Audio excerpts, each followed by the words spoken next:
Assalamu alaikum, Ultrascan Diagnostics. Here this is the CBCT of the patient that you had requested. The area of interest is the upper right posterior quadrant, the lower right posterior, and the upper left posterior quadrant.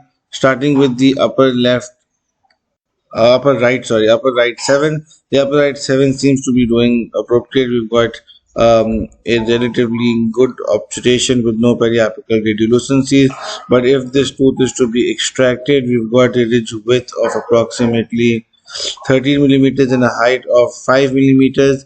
Moving to the region of the 6, we've got a completely decayed root in the 6. We've got an approximate ridge width of, there we go, approximate ridge width of 9 millimeters and a height of 9 millimeters as well. And moving to the region of the 5, we've got another decayed root and tooth structure, approximate ridge width of 9 millimeters and a height of 16 millimeters. Moving to the lower right, which is also visible here,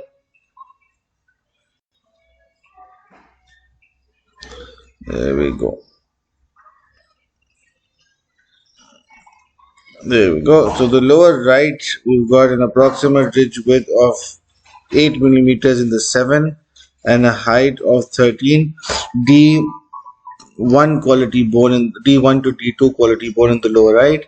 The 6th region, we've got a thinner ridge, approximately 5 millimeters of width with 15 millimeters of height, D2 quality bone.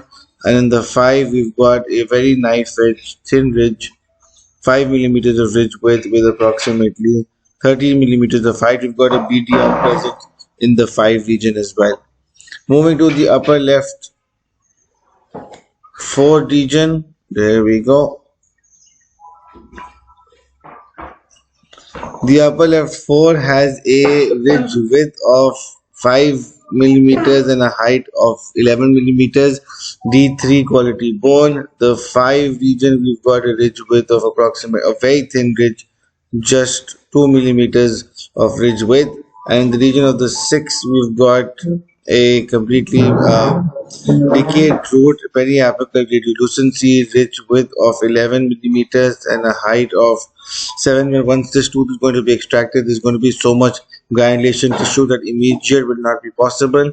And in the 7, we've got an approximate ridge width of 13 millimeters and a height of just 5 millimeters.